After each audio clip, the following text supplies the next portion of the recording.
Welcome, everyone, to a special um, discussion tonight. One that we were not, if you had to go back a week ago and ask us if we wanted to have this, we'd say no, given what has happened, but a special discussion nonetheless that we want to have, given the untimely murder of Charlie Kirk, who went to be with the Lord on Wednesday, September the 10th, 2025, at the age of 31. And Charlie was a very gifted man, very kind man, and his impact is going to be felt, I think, not just for years but for decades to come here, especially in the United States, but also around the world as well. If you're joining us right now, you probably know that his wife, his dear wife Erica, his widow, did a special program here just about, I think, 30, 45 minutes ago, addressing people. And it was a very moving speech that she had right from his studio, his Turning Point USA studio. And all I'll say to that, I do recommend to go watch that afterwards too. But she let people know, she put people on notice who did this to her husband, that they have no idea what they've unleashed. And I think that she's referring, of course, to the hashtag that we're all Charlie Kirk now. And so today we got two of our regular guests, very special people in their own right, dear friends of mine. We've got Jason up in Canada, and Lawrence well, normally out west, but I don't think you're there today. But wanted to welcome both of you back to the Diaspora podcast today. A good Saturday morning to you, from where I am. So welcome back from the future, I guess then. And Yes. Jason, great to have you as well. Thank you. Yeah. So first thing I want to do, and I just want to go around the table, as it were, for each of us, and I want to talk about this because I know that now we've had about 48 hours to digest the news. When we found out this is going to be one of those events, sort of like 9/11 for us, those of us who have lived through it, which I know all three of us have, where we're going to know where we were in the circumstances when we found out the news about this. But I want to ask all of you, and I'll start with you first, Jason, if it's okay. Um, what what what does Wednesday mean in terms of how things are going to change from this point on? What are the seismic shifts, if any, that you see coming out of this week with Charlie Kirk's death? Well, I think that's the question that everyone's asking right now is what's next, right? Or at least that's what I keep on wondering in my head, at least, because we've seen for the last, I mean, I think it's been going on for 20 years, but really over the last 10 years, I think progressive dehumanization of conservatives kind of in both the US and Canada, right? And that's kind of been progressive and it's kind of been creepily moving forward, but I think it's really accelerated in the last 10 years. And, I think what really changes moving forward is I think this kind of era of, where we thought we could say, we had free speech, but we just had to exercise it. And, there was perhaps maybe a threat of violence in the background for conservative activists, but, it wasn't going to happen. It's never happened before. Well, that's not the case anymore. I think we live in a different era now. It's different when you talked about Trump, right? Like, I mean, presidents have been assassinated before. I mean, not that it was right, but we kind of knew that was kind of the thing that would happen. But this is, I mean, I think that that's really what's kind of gripping people. I mean, I've been kind of noticing that myself, that it's had a real effect on a lot of people. And I think a big part of that is because it's Charlie Kirk. It's not the president. It's not Trump. It's not, it was someone who really, I think his views were far more moderate than anything else. And he just engaged in a discussion. That's what he was doing. He was engaging in, a discussion with people, like clear and constructive debate. And that is apparently unacceptable to a good, and to a good number of Americans, a good number of Canadians too, based on the reaction that we're seeing. And I think there's been a lot of posts for the past couple days talking about how Charlie Kirk predicted this assassination culture gripping the left of center. I think that it's very appropriate. I think that's really what's going on. I think there's a group of people out there that that think it's okay to use violence to deal with certain individuals, especially if they're people with views that they consider dangerous. And there's this famous, or not famous, but like I've heard this kind of you know um, uh, this kind of idea, this thought experiment, I guess, if you want to talk about it that way. What would happen if you could go back in time in 1928 and meet Adolf Hitler? What would you do? Right. And the whole question is meant to, get you to ask the question, and a good number of people answer that question. Well, I would kill him. Right. That's kind of how they would kind of approach it. Um, and I think that's kind of the way the American left, and I think at least half of the American left, and probably more of the Canadian left, view of these situations. And if you're labeling your opponents as Nazis and fascists, basically, if you really believe that, and if you're thinking they're Adolf Hitler, you're going to kill them, right?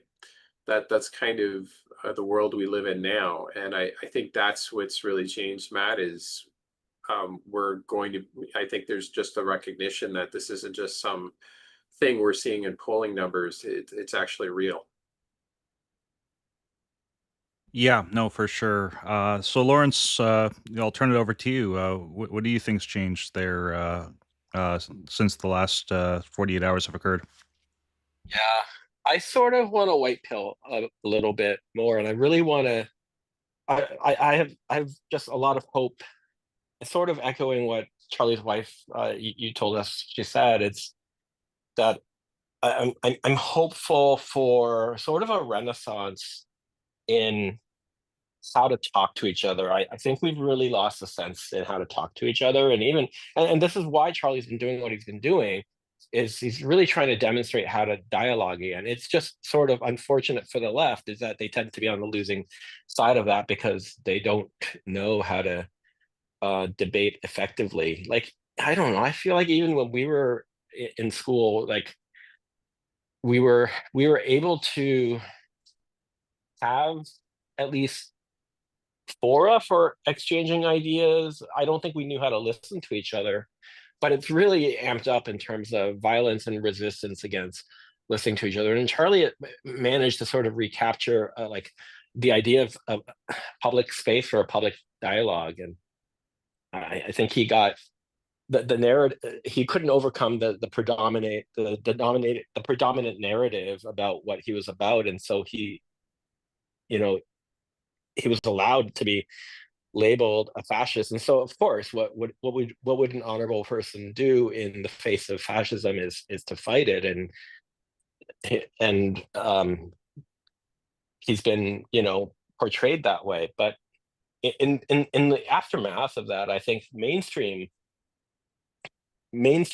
liberals have sort like people like um, Cuomo or Stephen Smith, like they've absolutely condemned it, and I'm hoping that there'll be a time when people can take a pause and go, we've gone too far.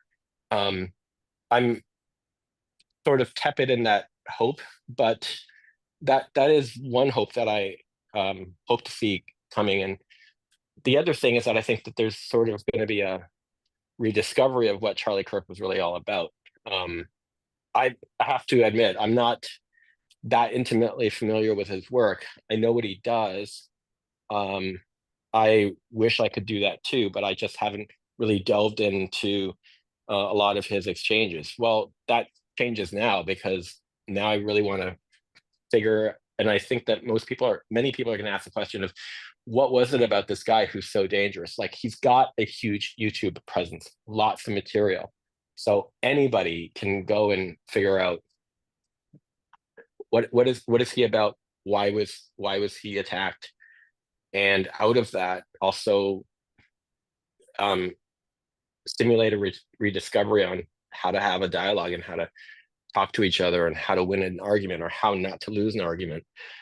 Um, but I think that what happens, not so much the last 48 hours, but the next 48 hours of now that the killer has been caught and arrested and might be able to find out more about his motives or his reflections after the fact and people around him and really help us understand how did it come to this.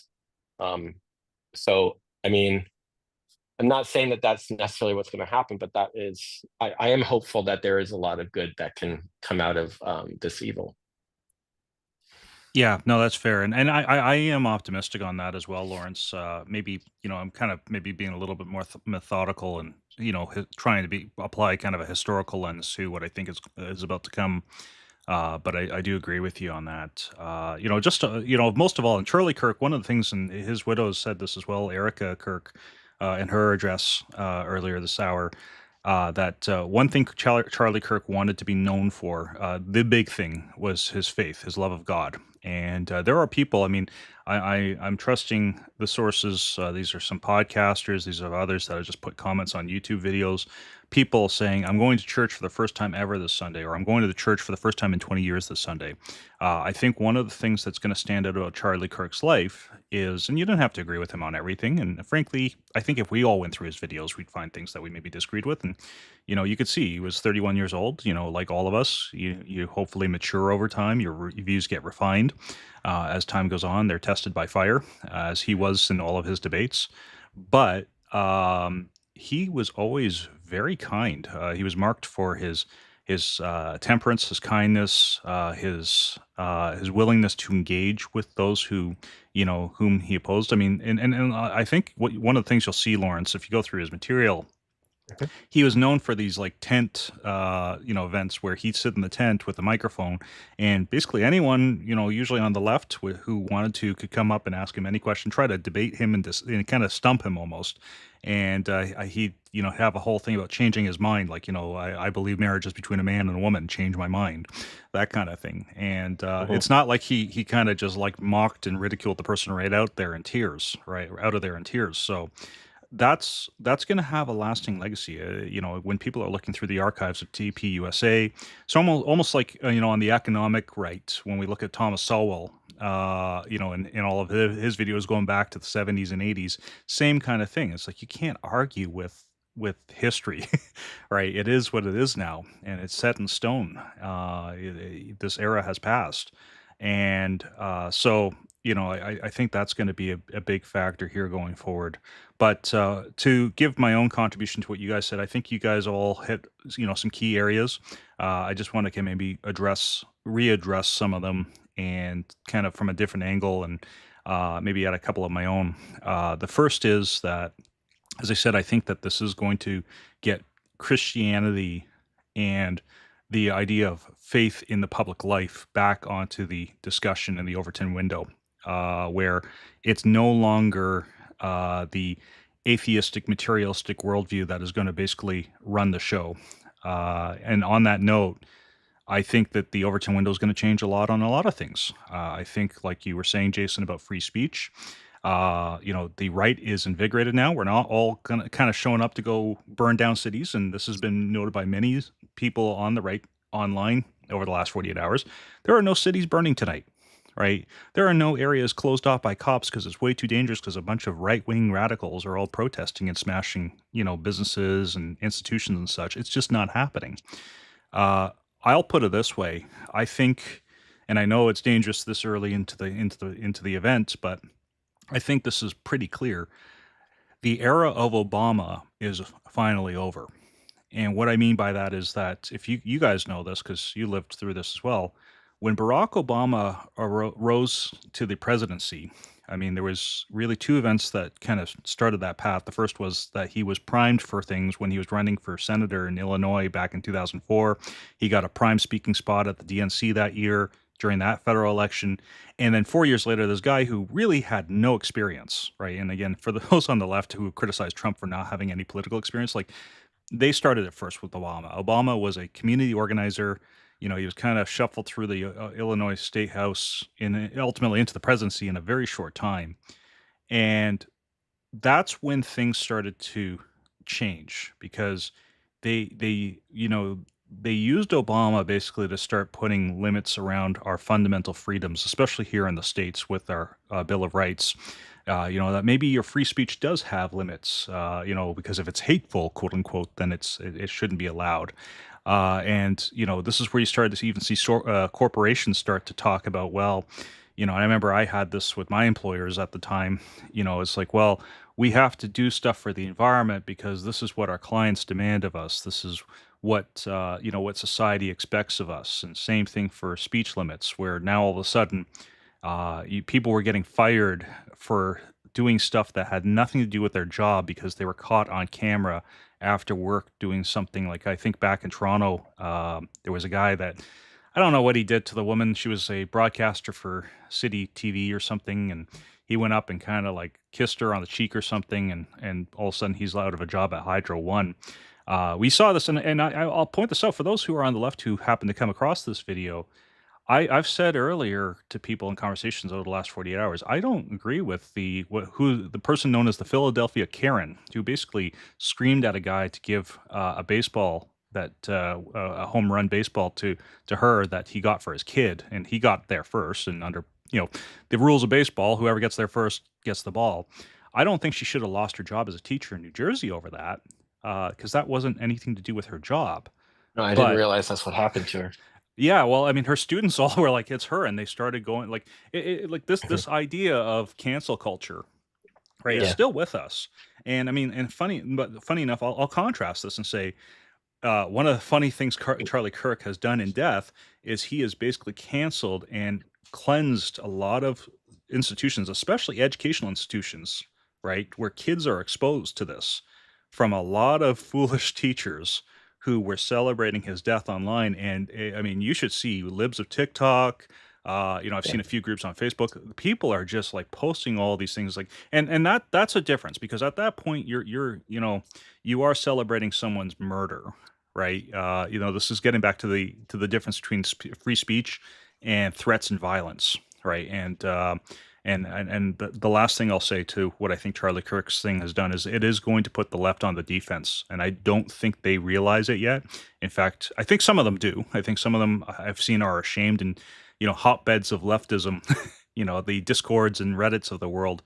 They're like, wow, I didn't realize my movement was this dark and evil, right? But there is a bit of a shock there.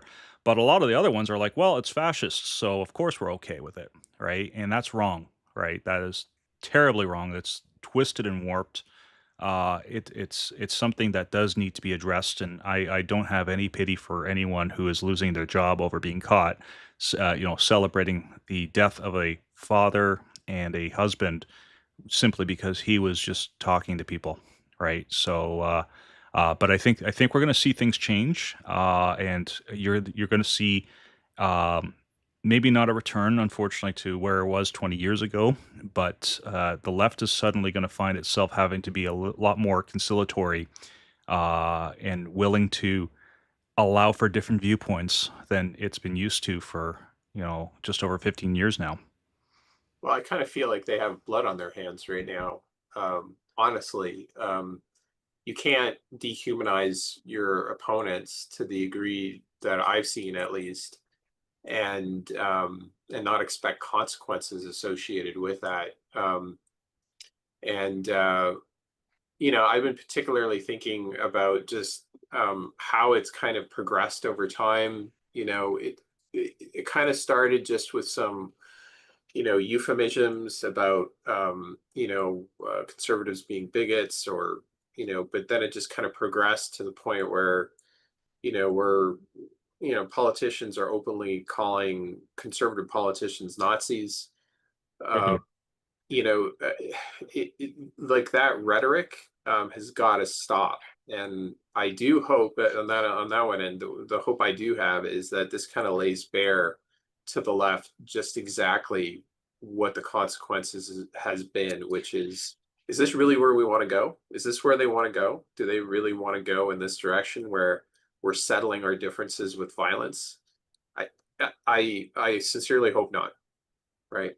Well, Um, my wife Erica, my Erica, her first response, she may join us later on. I asked her if she would maybe pop in for a bit because I do want to get her perspective as a wife and a mother, because I think that'll be important for this as well. But she said, "Really, you're going to go after all the people who have most of the guns in this country?" Right. And I mean, Lawrence, you and I both know that, and I think you do too, Jason. Like, this is not a fight that the left wants to fight right now, and I don't want it to come to that either. But and again, I hope they're seeing. Look at the restraint on the right. We're still engaging with people.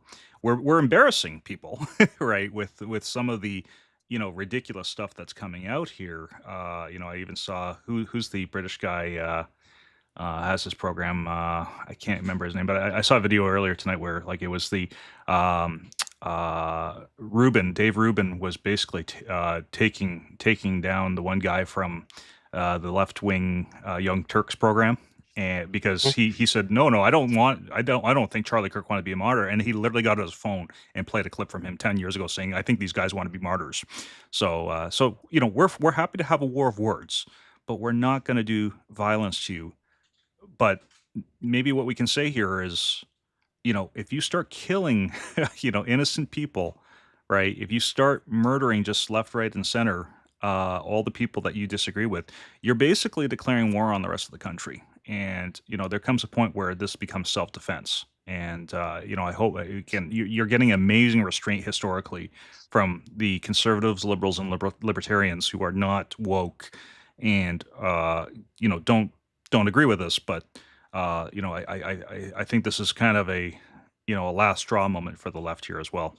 So I sorry, think the Jason. United States has Yeah. always been kind of on the precipice of, quote unquote civil war because these ideologies are um so like removed from each other that they can't. And this is what Charlie says: you can't talk to each other. That's where violence happens. I'm not sure why somebody saw fit to resort to this action when Charlie's right there and ready to argue with words. But um where was I going with this? Like, I think we inherently know that there's not exactly other human beings to take arms against at this moment. Like, so many people, including those who might be, hearing what happened this week, they're victims of a predominating ideology and a culture that has bred this. Like, they know not what they say or do, and so like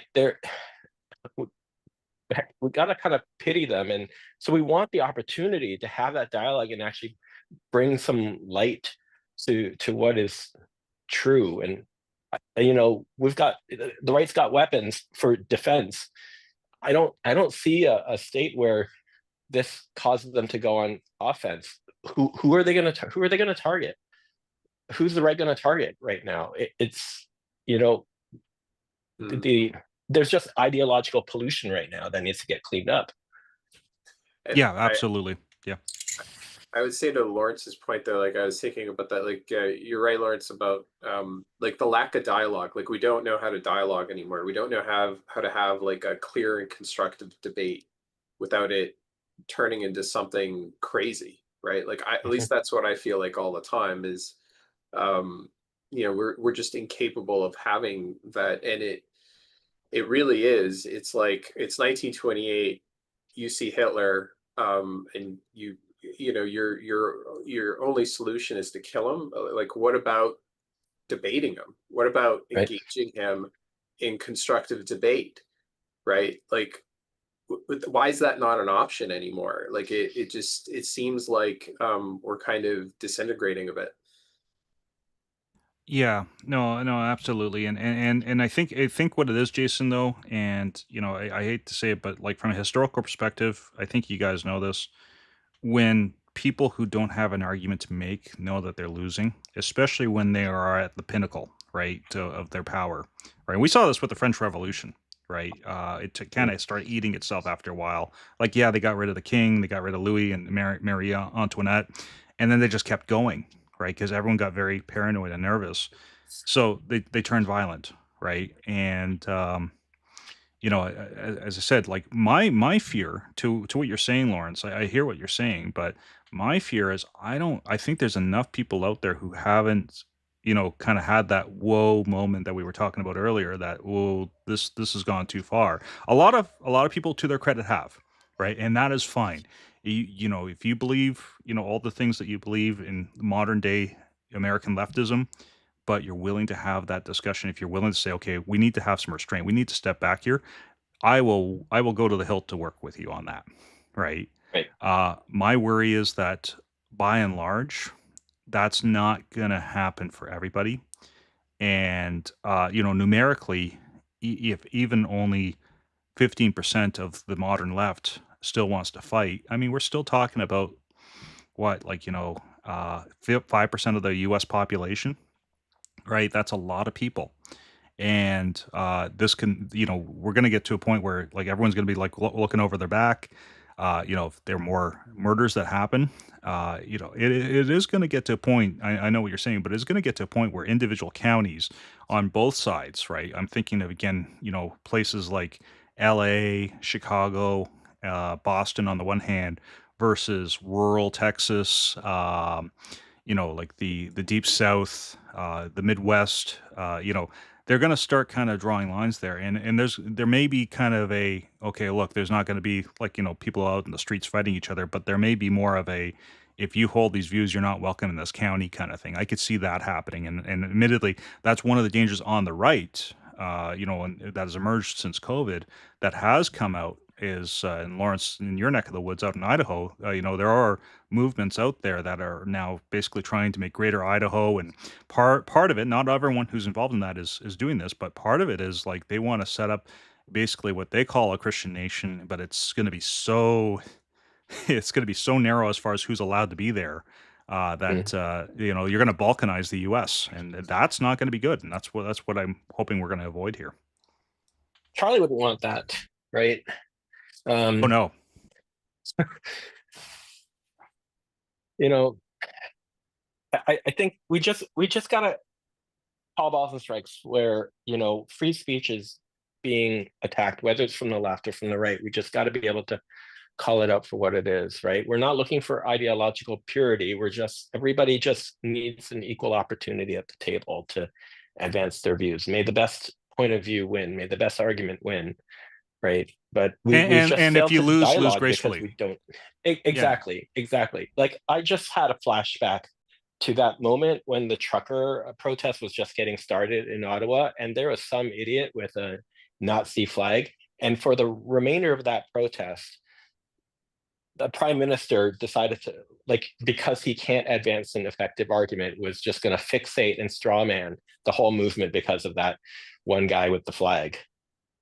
Well, and was it a Nazi flag, or was it a Confederate flag? Because I thought it was a Confederate flag. Or whatever it was. I think it was a swastika, but my memory fails me on this. Regardless, I don't think Confederate flag really makes sense in Canada. Um, Well, no, no. I remember I had a conversation with somebody close to me, and I was like, "Yeah, no one's flying those flags here, right?" And yeah. they were all kind of caught up in the COVID thing, the hysteria. So, but that actually is a segue. I do want to address this as well with you guys, because this is starting to become a discussion.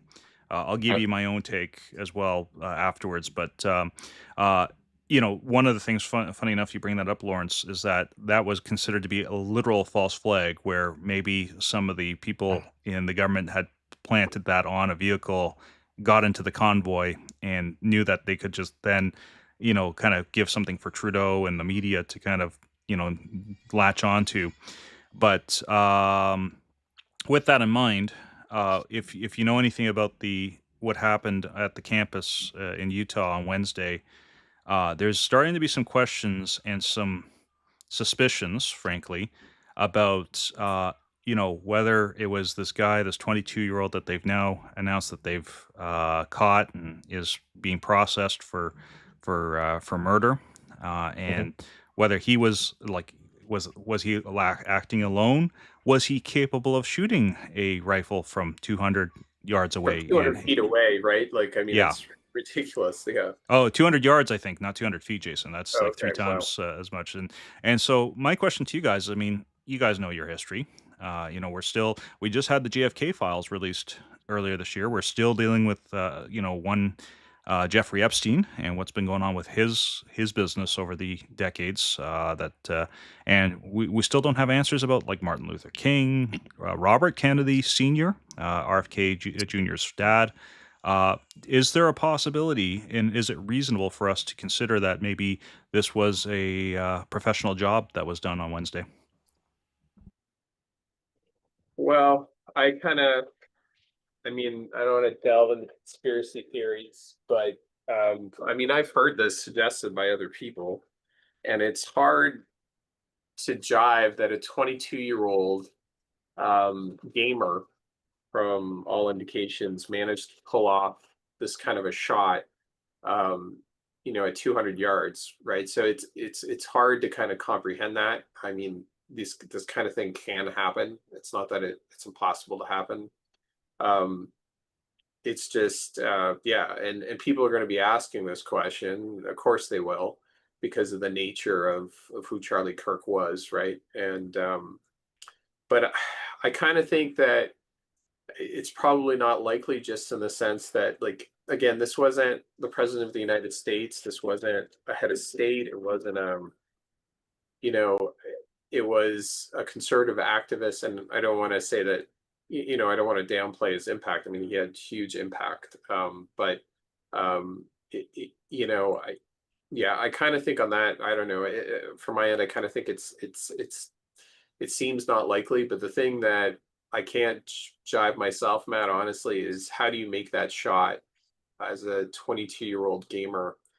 I would have expected somebody maybe with some shooting experience, some military background, maybe, but that we'll have to see. My understanding was that this is a kid who was raised hunting with his parents. And his dad was the local sheriff. So that, I Yeah. mean, I'm not saying that it's a definite one way or another, but I think it's a fair consideration, especially because people who followed Charlie Kirk closely, and this has come out. He's basically was considered to be kind of a top contender for 2032 for the office of the presidency. So there's some questions now about whether there were some national or perhaps even international considerations and his Sword. trajectory. Yeah, I don't know what to say, except that it's just it's a difficult shot to make. I know that much about it. I thought it was, when I saw the video initially, I honestly thought it was more point blank range. Like, that's what I kind of thought I saw on the screen.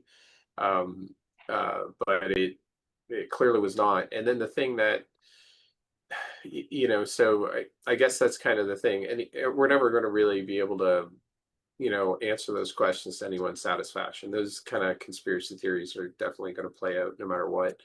I mean, Um, I suppose we can just, like, let this process play out with this person that they've arrested, and see if your spidey sense tingles about anything that comes out of those findings. But if this is a guy if we are to believe the news, right, if this is a guy whose family turned him in, and have every reason to believe that he is who he is and he did what he did, then I mean, what room would be left for conspiracy theory? Well, I'll maybe save that for possibly another day. Like Hmm. like a lot of stuff. If you study like what happened in the '60s with some of these other events, it wasn't that these guys that eventually got charged or took the fall weren't even. It's not that they didn't think they were going to be involved even, right? But maybe they're not the actual, like, they thought they're taking the shot and it was actually someone else, right? They're basically a decoy. Hmm. But here, I'll tip my hand now and share why I'm asking this, because I get it. Like, and as you said, Jason, it's like we're never really going to know, or if the truth did come out, you know, uh, the Pentagon just decided to be very kind and say, "Oh, we've investigated. Here's actually what happened in full detail."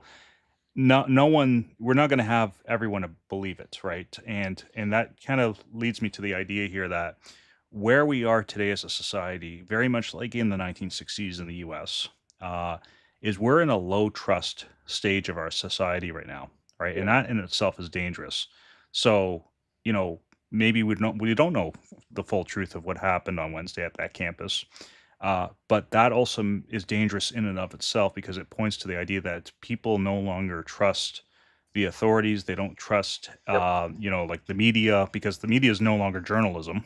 Mhm. We used to have these institutions in our society that were considered to be social safeguards, right, against this, kind of deterioration that we've seen slowly eroding into our society over the last few decades. And Well, yeah, I think it go ahead, got Jason. worse with COVID though, right? Like, I mean, we got to see public officials. I mean, based on the testimony from Fauci, I mean, it was clear. I mean, they lied to us for our own good. Okay, so or you can call them exaggerations, but they lied to us for our own good in a few areas. And yeah, I think that broke for a lot of people the trust that they have in authorities. And it was particularly sensitive because this is over, life and death, right? So you would hope people would have a more of a sense of sober kind of, you know, uh, a sober sense that we have to hold the public trust in high regard. But masks were ineffective, then they were effective. The vaccines were effective until they were not effective, and like just the stories changed. At least that's from my perspective. And just watching Fauci's testimony, he pretty much admitted it under oath.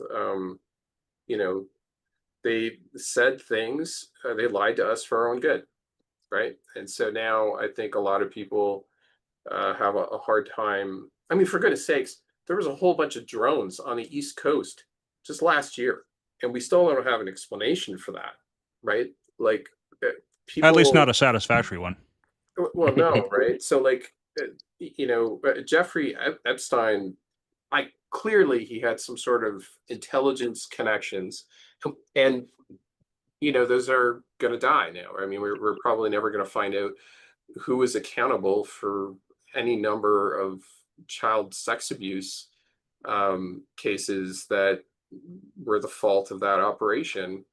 And so I think people are going to create conspiracy theories that are most likely untrue, because that confidence has been broken in a very serious way.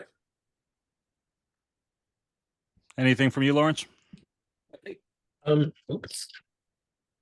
Oh, sorry, I thought I was on mute for a second. I think that, whether this was the real shooter or not, if we can get the violent left and the violent right for that matter, like everybody like who's ideologically violent, to sort of rein it in, lower the temperature a bit, regardless of the true actual thing. I think that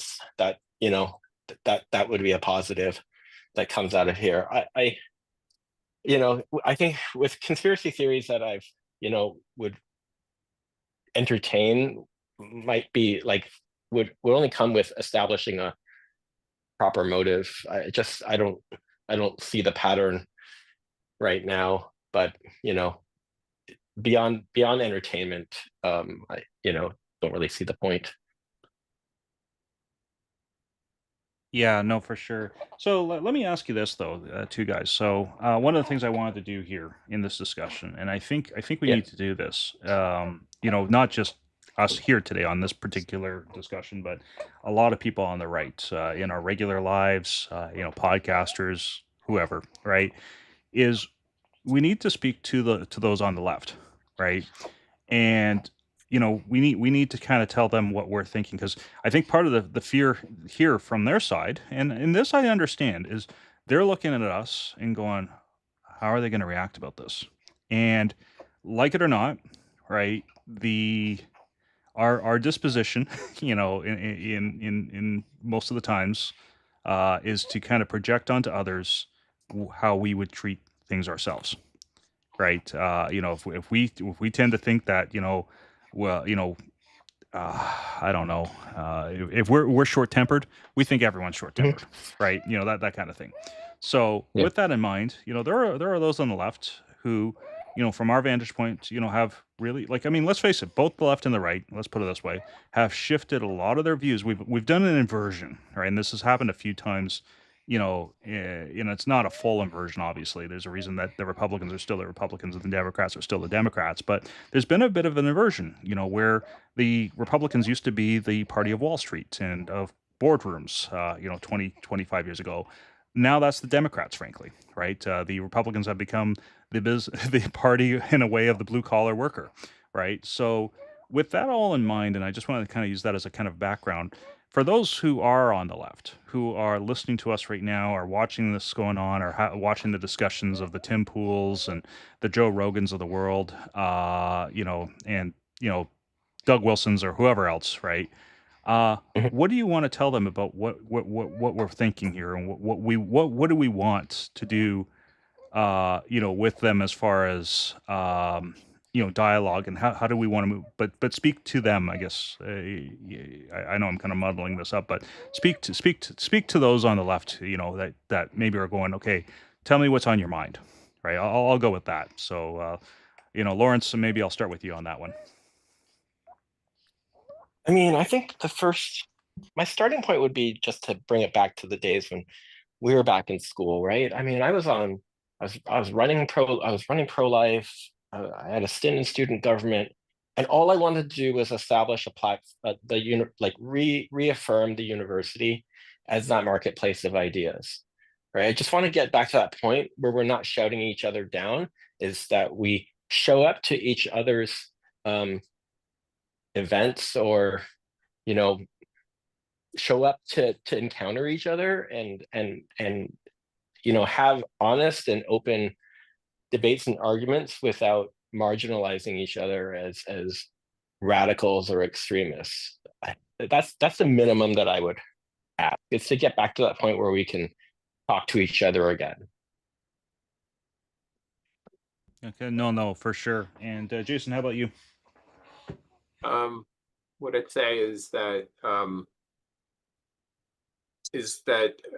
I kind of think we need to really ask ourselves the question, what kind of society we want to live in. I mean, besides conservative, liberal, whatever, um, part of the great thing of the society or the democracy, the idea of democracy was that we could settle our differences, um, you know, without violence, right? And with clear and constructive debate.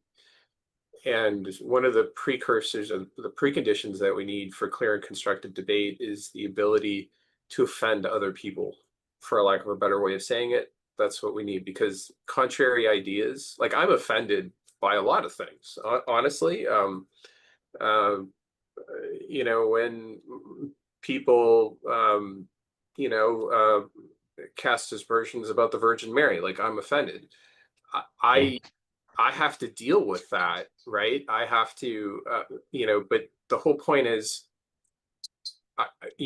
what kind of society do we want to live in a society where, we try to resort to violence to finish things off? I don't think that's really a good way of approaching things. But that means that we have to be prepared for accepting and tolerating views that other people that you may find offensive. And if we can live with that, society becomes a place where we can all kind of coexist. But if we can't live with that, I would really kind of hope that we really kind of consider the consequences of that, right? Because we've lived like that before, in history, and it wasn't really pretty, right? So yeah, that's what I would kind of say, is that what kind of society do we want to live in, like broadly speaking? And the answer can't be, well, we're going to live in this conservative utopia or we're going to live in this liberal utopia. That's not, realistic. We're both, we have different viewpoints. There's always going to be different viewpoints around everything. That's kind of the nature of groups, right? And I think that's what I would say is, let's get back to kind of being able to coexist with each other and being able to tolerate the fact that other people are going to have different views than us, and that's okay. And in fact, the way we deal with those views is through, through clear and constructive debate, and get back to um, valuing that and not trying to cancel it and to cancel views that we don't agree with. That's what I would say. Yeah, no, no, that's very good. And what I would say this, just for my part, is for anyone who's on the left listening to this or knows someone who is, I would say, right now, since you guys started talking, I was handed a baby here. I've got my son. It was kind of feeding time, and so I'm looking down at him. He's only a matter of weeks old still, and I want him to have a bright future, as I know all parents do for their kids. But more importantly, I look at this too, and I look at his little life, and I think to myself, like we all start out this way. We all start out, well, we all are very demanding, right? We'd all be a little dictator if we had the capability to do so at like 1 year old. Um, but with that said, there's also a lot of beauty and a lot of goodness that I believe our creator has put into creating us. That a lot of potential that I want to see thrive. I want to see human flourishing, not just for me and my family, but for all the families, all the households across this nation. And what I realize for a lot of people, as I listen to people who are of a left wing orientation, all the TikTok videos out there, a lot of these shorts and podcasts and so on, and because I do listen to these things, is that there's a lot of hurt behind a lot of these positions, and really, I think why leftism in the last generation has turned in the direction it has is because there's a great suffering and a great yearning amongst a lot of people under 50 now who didn't have things that they were hoping for or things that should have been, frankly. Whether it's a unified family with their parents there for them and that loved each other, and I think, Lawrence, to your point, you sent me a document by a lady about marriage when we were having our discussion. One of the best quotes that she had out of there is that when parents get divorced, they try to go to tell the kids, well, mommy and daddy still love you, right? But the kid knows, right? Yeah, basically, mom's looking at that kid, and half of what she sees is her dad, right? And the dad Mm. looks at the mom, and half of what she sees is her mom, right? So, I get it. There's a lot of injustice in this world, and I think that's one of the things I hear from people on the left a lot is we're trying to deal with injustice, right? And I get that. Now we may have different views, and not everyone's right on justice, but I think that's a starting point we can start with is to say we do want to have a just and peaceful and righteous society. And what I think you would find from those on the left and the right is that they both actually have the same fear of the other. And that is that those of us on the right, just like those of us on the left, look across the way and say, they want to take everything that I hold dear, right?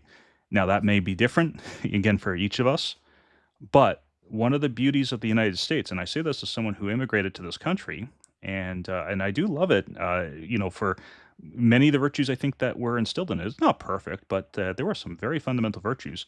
One of them is that there are 55 different jurisdictions in this country of various climates and topographies and economic opportunities that we can choose from in order to try to build out a society. And I heard this from Valuetainment earlier this week. After Wednesday, they quoted Seinfeld, George Costanza saying, "We are living in a society. Like we have to get along, and it's better if we do get along, right?" But we don't all have to be uniform. Like we don't all have to look like San Francisco, and we all don't have to look like Waco, Texas, right? I would be happy to have people say in Oregon try out their goals, right, for what they think should happen with, say, the homeless and for people who are high risk, or drug use or whatever else, and have people in Tennessee try their stuff, right? And let's see what works. Let's try to learn from each other. Right. Again, we don't have to all conform. I think part of the reason that this has happened is because the federal government, through both parties at various times, tried to impose its will on the entire country. And the US is just not designed to work that way. But I think we can try this petri dish model again. That has historically been why the country is set up this way, with one caveat, which is that as a culture, and the U.S. is a uniform culture, and it has to be by definition in this case, there has to be some kind of shared values that we hold to. And those used to be what we call the Bill of Rights. It's the free speech, the right to defend yourself. That's where, yes, it's the right to bear arms, but it's more than that. It's the castle doctrine. It's the idea that your home is your home and it's your home, not just anybody else's. It is, the ability to, worship God. Again, as Jason, you brought up, like, what we're even on this call, we're going to have differences on what that means, right? But it Mhm. doesn't mean again that we go to arms over it, right? And you also have the right to privacy, right? The Fourth Amendment, right? Exclusion from the government doing anything unreasonable and unnecessary in searching your papers, your affairs, your person, right? And so on, right? I think if we could come to an agreement just on the Bill of Rights, because that's really where this country started legally, I think we could actually build that kind of foundation if we can allow for a proper federalism, within these 55 different places. And I I'm willing to try that, and I'm willing to have that discussion. But obviously, we're going to have some kind of dialogue. We're going to have to come to some kind of agreement if this is going to work. But Jason, go ahead. I know I went for a I bit was there. just Go ahead. I was just gonna say, I kind of feel like, okay, I'm not American, so maybe this is just an outsider perspective. I don't know, but I mean, we were all Canadian at a certain point. But like from my perspective, really the I think foundation we're all of the Canadian, United States. actually. Yeah. Yeah, I Um, know no one took my passport yet to your. I okay. didn't have to send Okay. it to Justin Trudeau. So All right. All right. Okay. Well, still sitting in Canada right now. I'm just looking at this, and I actually think the foundation of the United States. Yeah, you're right, the Bill of Rights, but before the Bill of Rights came a Christian tradition of freedom. I would make that argument at least that there was a Christian tradition of freedom that kind of was, evolving for like 2,000 years. And I think Charlie Kirk would agree with me based on some of the stuff I've seen from him that that was the real foundation. It was this idea that, those basic ideas of due process, of even the idea of rights came from this idea that we all have a right to life, and from that right to life kind of comes the right to property and the right to all these other rights that come along with it. So I actually think that kind of what's going on, Matt, is there was that Christian sort of foundation. I mean, they didn't make it a Christian nation in the United States, but there was this, like, even there was somebody who said, like, I think it was a founder, or it might not have been a founder, that said that you need to have a Christian, you need to have a moral populace for this kind of government to work, right? And I think the real problem is right now is that you have that Christian foundation, you have these Christian ideas kind of embedded into the United States Constitution and to the United States in general, but you don't really have those values embedded in society anymore. You don't really have the same level of Christianity in American society as you once did, and I think that's kind of the problem. Matt, is those are the common. I think it comes before the Bill of Rights. It comes from this idea that you should do unto others as you would have them do unto you, right? and that That actually means something. It's not just do unto others what I yeah, want you to do unto them. yeah, right. Like those basic ideas kind of they were the foundations, right? And I sense that very much. I don't know, maybe you guys see something different, but for me, I definitely sense that we've kind of lost that. Yeah, and I would just to agree. I interject, think, sorry, Lawrence, yeah, go ahead. just to interject, No, we had that's fine. Pete join, so I'm going to have you do your bit. I just want to let you know, Pete. Yeah, we did have you come in, and I just want to welcome you. We'll come to you after Lawrence here. Okay. So go ahead, I guess all I Lawrence. was going to say, I think that, all of that was sort of meant to be implied within the preamble, right? But um, there was a recent, I don't know, some sort of congressional thing where Tim Kaine thought it was disturbing that somebody would believe that our rights come from God, and he found that disturbing. This person who was almost going to be vice president at one point. So Like when you've got that mindset sort of in your upper leadership on the left, it's going to be a long journey to kind of recover those first principles of what America's about.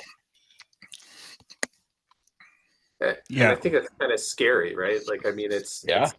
you know, like, I mean, what would be the problem with that? Okay, maybe I'm crazy for believing that. Maybe you know, we're all okay. That's fine, but is it not a good idea? Like, can you not settle on the idea that it's a good idea? Like, Yeah. that whole commentary is concerning. But but anyways, yeah. Yeah. So Pete, I don't know if you caught the question here. We're basically talking about we I started did off. not. That's okay. Can you hear That's me? okay. Yes, yes, I can. Yeah. So basically, we were talking about what we would want to say to those who are on the political left here today that maybe want to kind of know, well, where are we coming from? Do we have any place that we can find common ground Ooh. to try to build a society of some kind? And I kind of went back, I deferred to the U.S. federalism, which is a lot stronger than Canadian federalism, in the sense that it's a system designed by so that the states and the territories are basically supposed to have a lot of leverage to run their own affairs. The federal government, Yeah. so as it usually does, has mucked all that around. But we're basically talking about, okay, well, where's our foundation? And I started off with saying, well, let's go with the Bill of Rights, but I think Jason came in and said, well, we have to go beyond that and say, well, we do have to start off with, and again, Jason, to your point, in the U.S. there is precedence for this in the Declaration of Independence, that it starts with our Creator, right? That we're all made equal. And that was and I think this is fair. Some of those founding fathers were deists, so their God was completely different than the Christian God, right? But any thoughts you want to add to that? Do you think there's common ground So, that we can find? yeah, I think the common ground, even if they don't accept it, we can still present it, and it is the presuppositional common ground that we're all image bearers of God, and that means, and this might put me in a different camp, that there is, got to be careful how I say this. There is validity in the instinct that people who tend to find themselves in the left wing have, that is not inherently wrong. And I say that because I think sometimes a caricature develops, and I think one of the on both sides, and I think it's absolutely much worse on the left. But in order to present common ground, we have to kind of explain to our interlocutors that we see some value in what they offer, at least the ones that do so in good faith, right? Michael Malice would say, for instance, that the things that conservatives bring to every argument is the fact that bad actors will always try and corrupt good intention, right? And that the good thing that left-wingers always bring to the table is a desire to speak for those who do not have a voice, and to say, hey, like, that's not a bad instinct, that's a good instinct. And when you want to do that, that's fine, and I have to recognize that that's a good trait. But to do so, you also have to realize that there's more information than one side, and that's why I'd go to Thomas Sowell. But the idea of saying that there's a common humanity, and we recognize that they are good, at least in the sense that God has imprinted on them the same conscience that all of us have, right? That the law is written on their hearts, and they're in rebellion against it, just like we are. Well, and Does that I make think sense? I'm gonna also say this. The flip side is true of that as well. Yeah, For that's right. is that, yes, the image of God, the Imago Dei, is on each of us, right? And I have my son here in my arms as we're feeding as we're talking here, but Yay! yeah, but I said, like, he's a little thing. He's got so much potential, so much talent, so much giftedness, Yeah. from his creator. As far as I'm concerned, I think that should be a Mhm. pretty obvious thing. But I get that not everyone agrees. But on the other hand, and especially I'll turn to his sister, and it's not to pick on her. He'll be the same way when he gets the capability to do so. Yeah. She's jealous of him, right? There's Yep. there's evil in that little heart, and there's evil in the hearts of the right. Just like there's evil in the hearts of the left. We don't want anyone on the left to look at us and say, we've got it all figured out morally. you don't go again to rural Texas and see a perfect society of perfect people, the shiny happy people thing that the Duggars tried to put on. The reason that kind of came crashing down is because they were doing the thing that the group that Jesus condemned the most in the Gospels did, and that's the Pharisees. They were hypocrites. They were putting on an air. They were pretending to be something that they weren't. And you know, it's something, as I said, that as far as we as Christians are concerned, it's the thing that our God condemned the most in the Bible. Not the homosexuals, not the people living with their father's wives or worshiping Baals and, Yep, you know, that's right. committing abortion through that as well. Woe to It you, was scribes and hypocrites. Pharisees. Woe to you, Hypocrites. yeah, that's right. Woe to you, scribes and Pharisees, hypocrites. Yeah, Right? absolutely. So, no, that's good. So, just kind of turning things back again to Charlie Kirk here and his legacy here. This is hard, and my wife Erica, she's, you know, she was in here for a minute while we were talking, but she had to run off. But on this call here now with the four of us, you know, we've got three wives and a whole bunch of kids represented, and Yeah. this is hard. I think now to speak to the ladies out there, because we don't have any ladies on here tonight. You know, how you know how are your wives, like, for those of you guys who are married? How are Whew. your wives taking this now? This news in light of what happened on Wednesday. I Can I go first? Yes, yes, you can. Yeah, Go for it. sure. Okay. I would say my wife is quietly hoping that the dispensationalists are right and September 23rd rolls around, because sometimes it feels a little too much, right? It feels like things are getting worse. Now, I have countered positively and quietly also, like, realizing that I don't want to necessarily pour too much water on the desire that Christ would come soon. Um, but that Charlie Kirk has said the opposite. That he said, like, he sees lots of people coming to Christ. There's a lot of hope, but I think our wives are, or at least my wife is very sensitive to the emotional barometer of what's going on, and when things are scary, she feels it, even in rural Alberta. Yeah, yeah. But what about you, Jason? How's your wife doing with this? Because I mean I know I was our wives aren't into this like in the way we are, but they live with us, so you know there's going to have to be a blast radius here of information. So, well, yeah, yeah. Yeah, like I was gonna say, I was a bit surprised by my wife's reaction. Just, I mean, because she's usually pretty apolitical, and she wasn't, but she was very much aware of what was going on, and you know, I think she was next to tears. You know, watching, you know, some of the stuff that is showing up, especially from Erica Kirk, right? You know, is you know, it's pretty intense, right? So and that's what I was kind of sensing when this happened. I was really kind of surprised, just you know, how much it was affecting a lot of different people.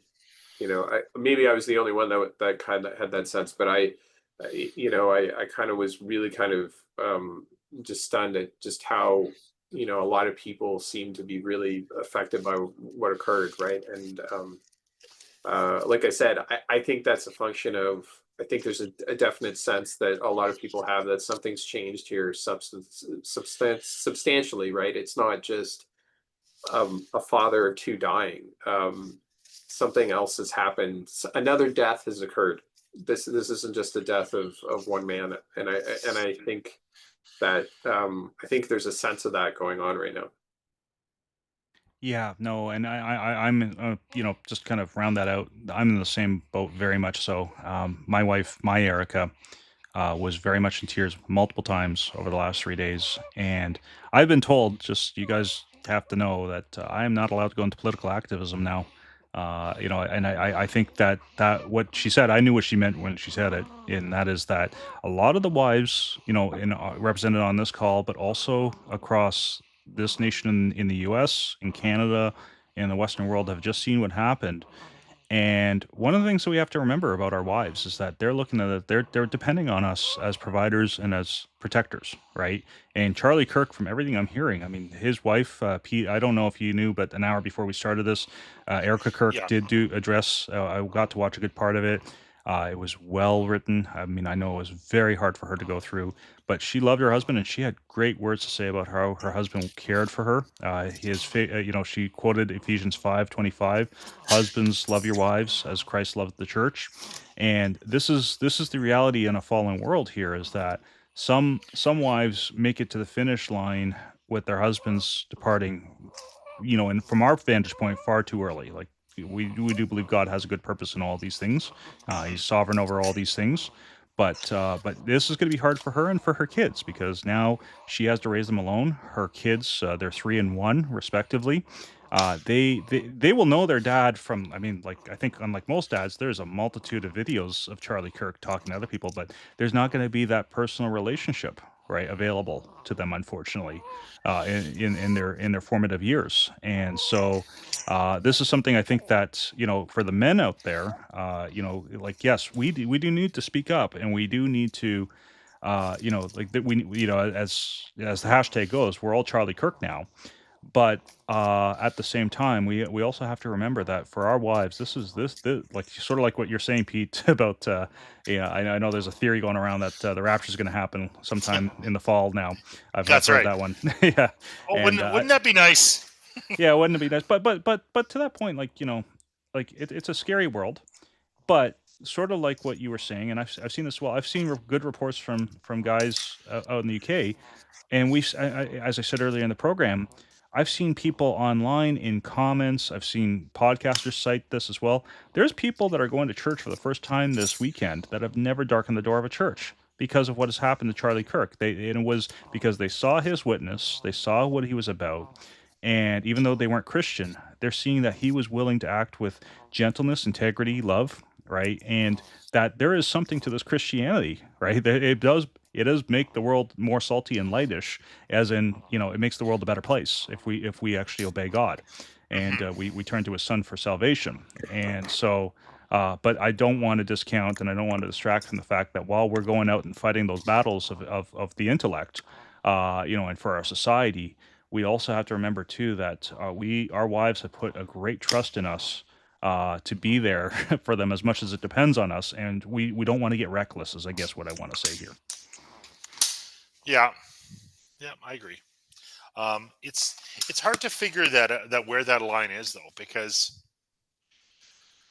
well, I mean, what he was doing was kind of, uh, it wasn't reckless. No, it wasn't and that's what's scaring, I think, a lot of the women in the nation tonight, right? That watch what happened. The ones that loved, listen to Charlie Kirk, that are married, or want to be married, Mhm. is that now we're in a society, and I think this is again the paradigm shift coming up again. We're in a society where you can just have a tent on the side of the park, and say, I believe that every life is valuable from conception until natural death, and you're liable to lose your life over that now. You see, that was my concern about this initially. Was I was like, Charlie Kirk? Like, why? Like, why Charlie?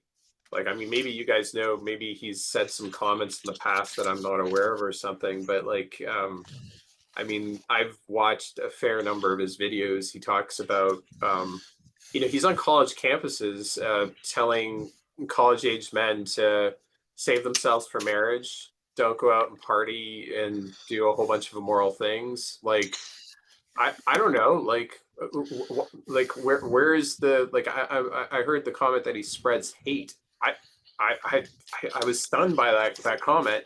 Spews hate, Jason. He spews hate. Like, like, I mean, where, like, what he said, like, I mean, whenever I talked, I heard him speak, it was, if anything, moderate. I don't know, maybe you guys are aware of something. I've No. never heard anything from him otherwise. I think the tell is, I've looked over the last few days on the left side of the internet, and the best I can see is, again, unfortunately, some quotes taken out of context, and I mean, like this is like 2 seconds of words. Like this isn't even something like that's a full sentence, right? And a lot of it is projection, saying, well, he's using, and I've literally seen this in writing. He's using code that relates to fascism or that is racist, and it's just not there, right? Yeah. The worst one I heard was he basically claimed a quote that basically said empathy is a made up idea, and that's the end of the quote, as opposed to where it continues, which was, I much prefer the idea of compassion, because that's more than just accepting somebody else's feelings as valid, but actually trying to understand where they're coming from, and loving and caring for them in that context, right? But that's the same game as it always is, right? Yeah, unfortunately, I- Lawrence, I want to if get you you in on don't buy this. into Yeah. I mean, if you don't buy into leftism, you are hateful, right? That's his problem was that he was effective. That's why Charlie. It's like what who's the former Fox News host that's doing it, Tucker Carlson. It's like basically some people feel that they have a right to say shut up. Right now, again, I want to stress this here, right? Because I really am in a conciliatory mood here, this side of what has happened this week. I will give credit where due to a multitude of people who consider themselves to be politically left leaning, right, or steeped Yeah. in the left, even, who have come out and said, I can't believe my movement, right? Like, I don't want this. Like, the guy wasn't even as horrible. Like, I don't agree with his stuff, right? And again, like you said, Lawrence, like, you have to believe in leftist ideology, or postmodernism, things like that. People are inherently born gay. There's a genetic structure that they should never feel any blame for, anything else, right? But they're also looking at it at the same time and saying, but no one should ever have to die for their words, right? So yeah, I think this is an opportunity to say, well, look, like what we're saying here is like, going back to Jason's comment, Charlie Kirk really wasn't that bad. He was controversial, maybe, right? But who isn't these days? So's Jordan Peterson. Well, Yes. it's just, like All of these people have to walk around with a security detail, right? It could have been anybody. It happened to be Charlie. it's just like Yeah. you look at Trump, right? And regardless of what you think about Trump, he said some things, and he says the stuff that comes out of his mouth sometimes. Like, I know he's joking. Okay, that's fine. But like Charlie Kirk was respectful. He was like in every interaction. Like I've never seen an interaction where he's been around people who objectively really disagreed with him, and he was always just incredibly respectful in spite of that, and in spite of insults being hurled at him. Like this wasn't this wasn't a hot-headed person, right? Like and I think that is, I don't know, for me at least, that's what causes more of the kind of the question why, like why him. And yeah, you're forced to come with the only kind of conclusion is that he was just more effective than everybody else. Yeah, so sorry guys, I just had my Erica show up here. I do want to ask her the question. I'll invite her to come over. So because we can get her to the mic. So Erica, we were just talking about this, about how it feels as a wife in light of what has been. Assuming we watched the other speech from the other Erica, the Erica Kirk speech earlier this evening, and she dearly loved her husband, right? Yeah. What do we as conservative men basically need to know about our wives in a season like this? And I'll maybe kind of have you lean over if you can, just so we can get you. Oh, I can project. I can get my teacher voice out. That's okay. Okay, there we are. Okay. Got it. I'm gonna say I'm a tad cowardly. I mean, my initial reaction was to selfishly look at you and say, no matter how much you love talking, you cannot go be an activist.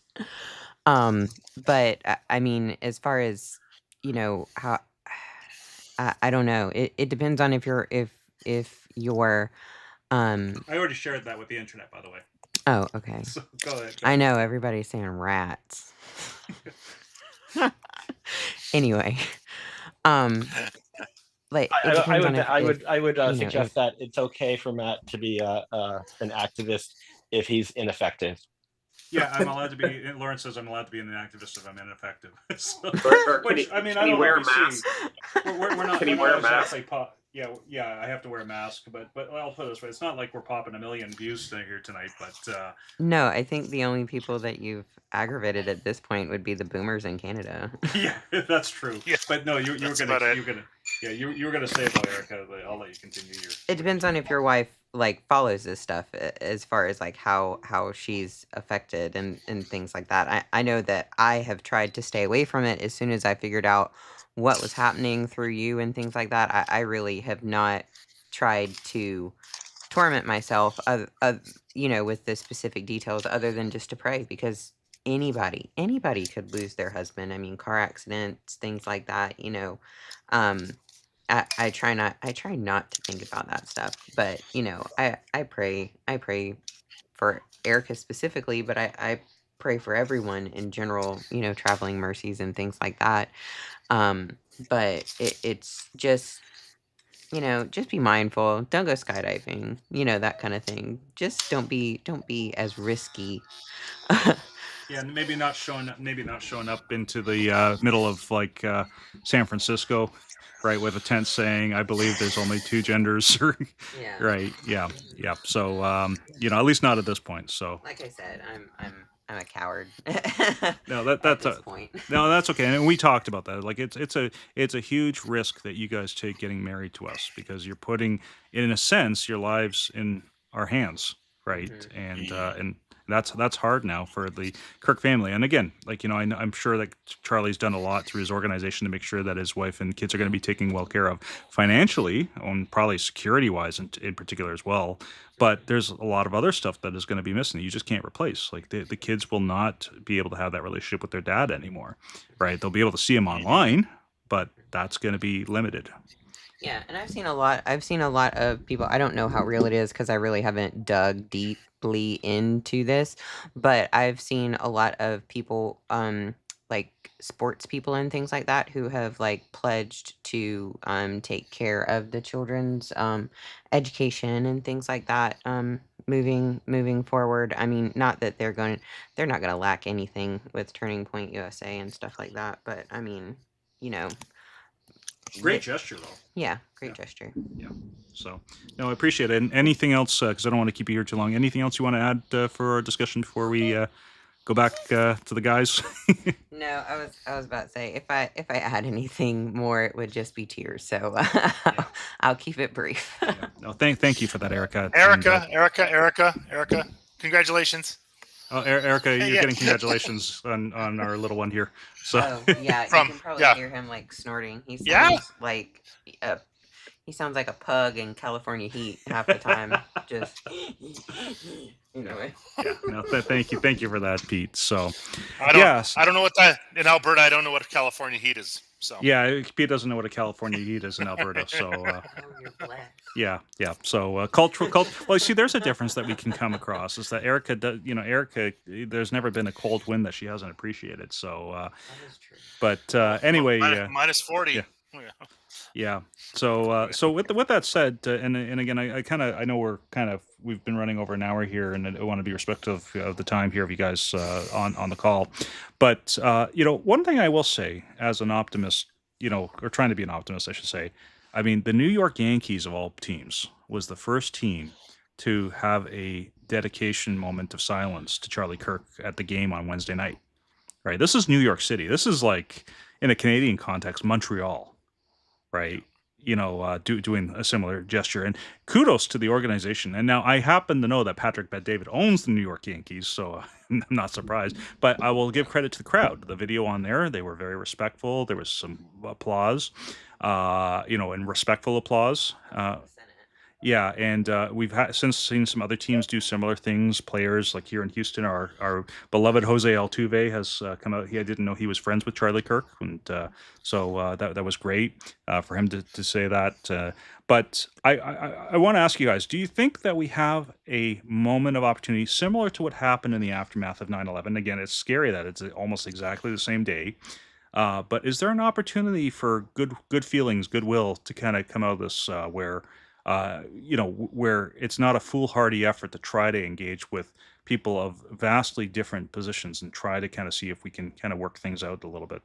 That's kind of where I wanted to go here in that previous question we were on. But who wants to take that one first? I'm willing to. I don't see a total complete detente on the extreme left or on the solid left. What I see happening is more moderate voices coming out, maybe shifting a little to the right, or at least becoming a little bit more vocal about their ideas and their questions and their willingness to kind of hear both sides out. I think that's the vehicle by which the Overton window sort of gets restored to kind of a normative balance. That's fair, Pete. Yeah, I was gonna share, Matt, a cartoon. I'm sure you've seen it with to piggyback off what was said right a moment ago from Lawrence. By That Lawrence. I don't. Yeah, I don't think, again, the extremes are still extreme, um, and I kind of doubt. I mean, the worst things I see, half of me is like, how much of these are bots? How much of these are foreign actors that would prefer us to kind of go crazy, or are they Canadians? Um, That's because still most foreign. That's Canadians, still in the country of yeah, overseas, yeah, Pete. that's fair enough. I don't see it as foreign, but that's what I mean is like people who have a very very narrow window with a specific agenda. I see a remarkable amount of normal-ish people kind of realizing that cartoon that Elon Musk shared a while ago of the left moving and then calling everyone else extreme right, um, or far right, because they've just moved so far to the other end, and so I see that, um, and so there's a real possibility to kind of for people to wake up to the fact that actually 80% of the population does agree, with the, which isn't necessarily even where it should be, but it's like kind of not insane conservatism, right? Like That's it's called the no, we 80-20 need a rule border. too. That's right. Yeah, Yeah, the 80-20 rule. That's right. That's I see people waking up to that, with the exception of specific demographics. Um, so that's like I think it's great that sports teams did that. On the other hand, who's the demographic that goes to sports games? well, it depends. I mean, I can't speak for the poor Seattle Mariners fan base, who will Yeah, lose the first place in the AL West this year, by the way. Hey, But but yeah, even like then, like yeah. of those that are they're going to be like probably in the heterosexual range, Well, probably men, right? yeah, well, you say that though, but Pete, like honestly, I mean, like we all know what like the Toronto Blue Jays pull in. I mean, Houston was up there, this week, so I was kind of paying a little more Yeah, attention. But you don't go. Blue Jays have had some political events. Politicians showing up for the first pitch, and it's been boos or cheers, accordingly. Like, yes, I yeah, get it. It's probably a little bit more kind of family oriented. People are bringing the kids in that, but I mean, here in Houston, it is that's a right. fiesta. You go to Yeah, Dallas, and it's Cowboy City, right? So I think every city, at least, baseball, football, hockey, there is different flavors, but I think you do of get course. a pretty good cross section of society, with the exception of, and as you said, like there are, maybe that 20% of the population on the left and the right who are, for their own reasons, almost like, political monastics. Yeah, that's right. So you're going to get more people who are family oriented, who necessarily think, well, that shouldn't happen to a dad who's basically just talking to people, rather than people.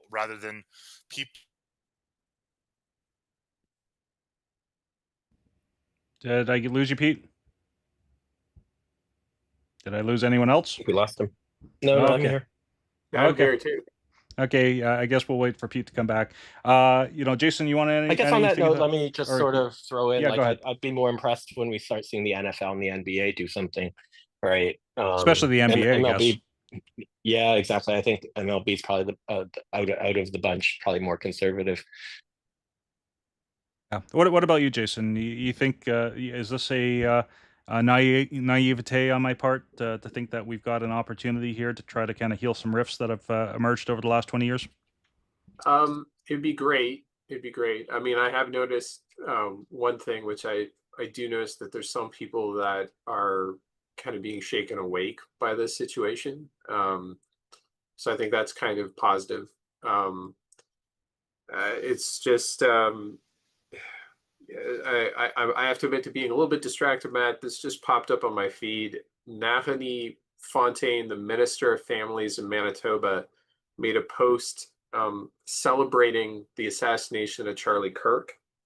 Yeah, I saw that earlier today. And just for the context of our American viewers, the Manitoba government is outright socialist. This isn't even like Democrats. This is like Bernie Sanders and then to the left, right? So maybe that part of that 20% that we were talking about earlier with Pete a moment ago. So go on though, Anyway, Jason. so it's you got to grab hold of hope wherever you can, but seeing posts like this, it's definitely going to be an uphill battle, to say the least. But the only hope we can really have is that enough people will be shaken out of, especially on the liberal side, will be shaken out of their complacency from this action. I don't really think the minute of silence is going to make that much of a difference overall, but I think maybe people looking up who Charlie Kirk is, looking up what happened, more awareness that can only lead to better things, I think, in the end. And but this hatred that's kind of spewing from the left right now, it is definitely venomous and definitely powerful right now. Yeah, and what let me be clear here. Like, I don't believe that people are just going to come to their senses and that'll be it. I think there's an opportunity, like a shock, right? We're all going to kind of, kind of gravitate back to our kind of central, kind of our central views and beliefs, right, over time, right? That just happens. This is a shock moment where I think a lot of people have been rattled, especially on the left, because I think there are people on the left, like the optimistic view of the left has been challenged this week that, well, our society is better. We can become the United Federation of Planets.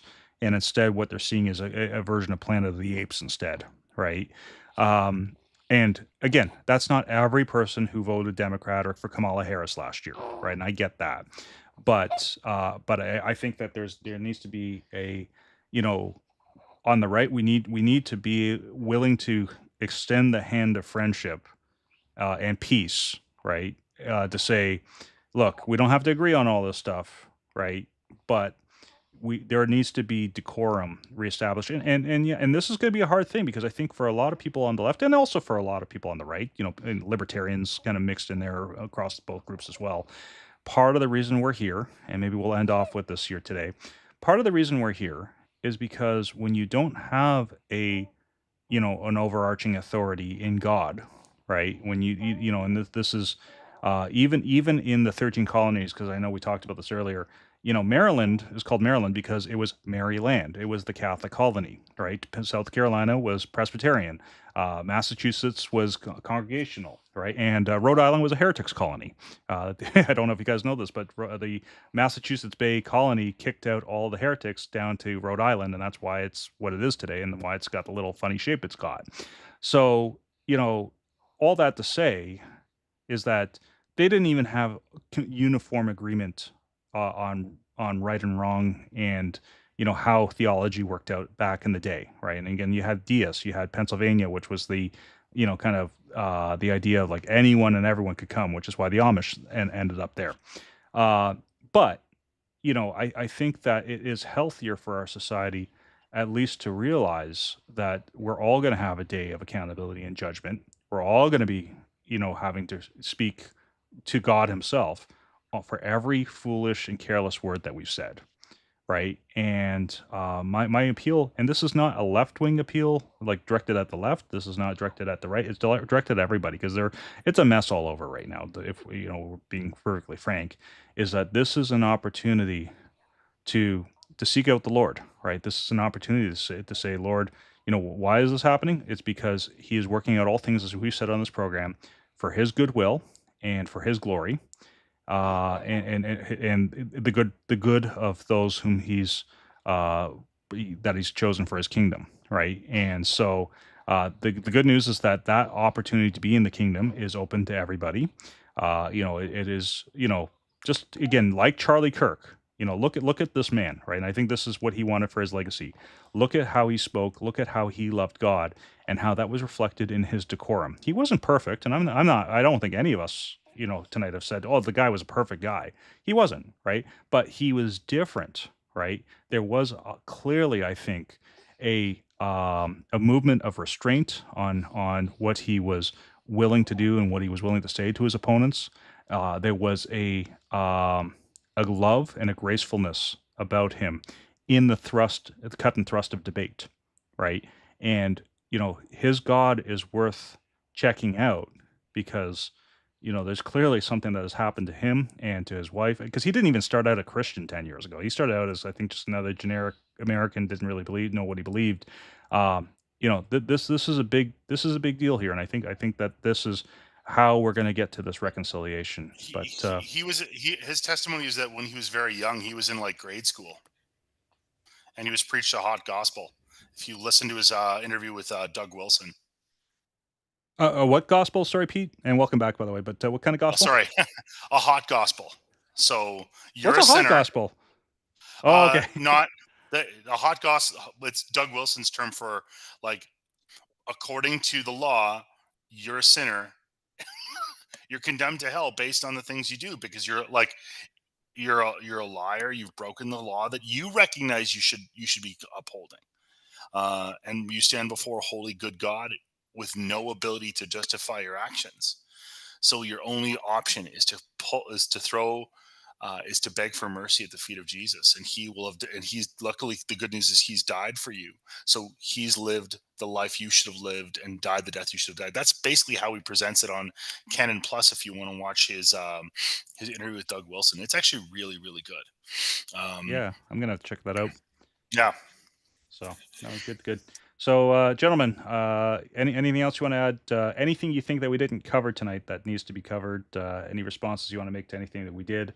We'll wrap up with that. But I'll leave the last word to you guys, and appreciate you guys joining this today. All I'll say is, I think, to your kind of your last thought and response, I just want to clarify. I don't think the onus is necessarily on conservatives. I think Charlie has really led the way to doing a lot of that reaching out. I think the best thing we can do is kind of carry on that same spirit. It does take two to come together and meet in the middle.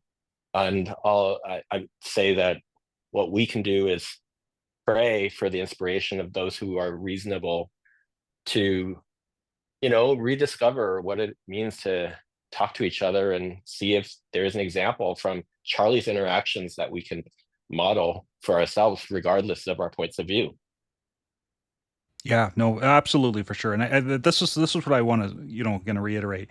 We're all, as far as us as Christians are concerned, we're all sinners, all of us, right? And we all, we all need to recognize that, and not lord it over anyone else to say, well, I've got it all figured out, because I don't think any political system, I know no political system ever is going to have it all figured out, because it's all going to have some kind of fatal flaw in the fallenness of man built into it. So that's very true, Lawrence, and thanks for bringing that up. What about you, Jason? Any last thoughts here? Just that I really do hope that this kind of inspires a lot of liberals, or some liberals who, are more conscientious maybe, or of what's really happened, and kind of the left to center movement the last 10 years, to, like, there was a time when I think you and I talked about this, Matt, that you could arguably say liberals were better on free speech than conservatives were, right? Like, I remember a time where not too long ago, actually. Not too long ago. I'm hopeful that maybe they rediscover that, and that there's some of those liberals still left, that they can sort of be the voice of reason in this whole mess. Absolutely. And there are RFK Juniors. I know that he's, Donald Trump's health secretary, but look at it. He's Donald Trump's health secretary. He didn't give up his, Democrat credentials, right, to be there, right? In fact, many people have speculated that he's probably going to be a strong contender for the Democrat nominee in the next couple of election cycles, and I could see that easily. But no, for sure, I think you're right as well, Jason. And last but certainly not least, Pete, anything you have to share from Alberta? I would say, in this situation, we have to realize that it I know there's lots of angry voices wanting to really push back. I hear a lot, and it actually aggravates me because I feel like so many videos of Charlie, he's clearly articulating the gospel. He's clearly desiring to follow and honor Christ as king. And that means that we cannot take for granted um, the admonition to turn the other cheek, to return. Certainly, we need to defend the defenseless, but to return good for evil whenever possible. And I know this sounds, maybe it's been overused, especially in the light of tragedies, but God is still on his throne. Like, I've seen a few people say things like, "Oh, it's such a it is a tragedy. It is a crime." But it also didn't catch God by surprise. And God will use this for his glory and for our good. Um, and that is the nature of how we have to approach all of these. Every tragedy we see, realizing that God is still sovereign, God is still king, and we will give him glory. Our voices need to be uplifted in praise and prayer. And that's what I think we need to do in light of this.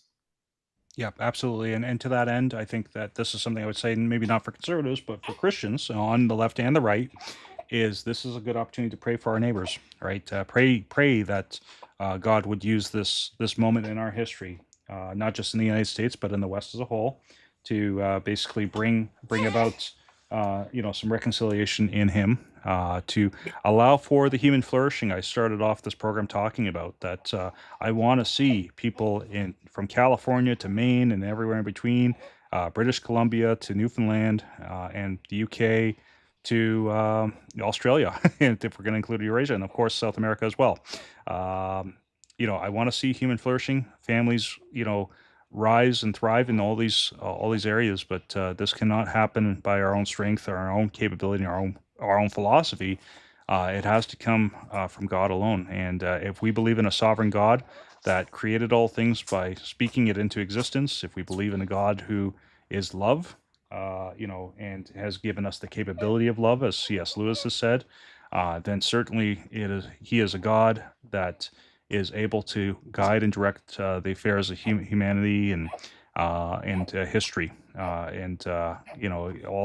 again, Scripture says this multiple times.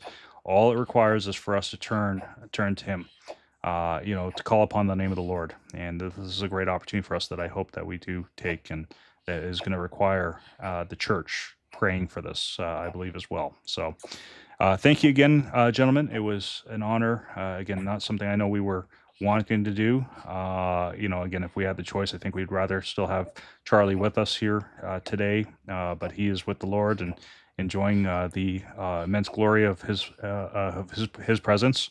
But I'm thankful that each of you spent some time here from wherever you are in the world right now to have this conversation, and I hope that this is a blessing and edification to those who listen to it as well.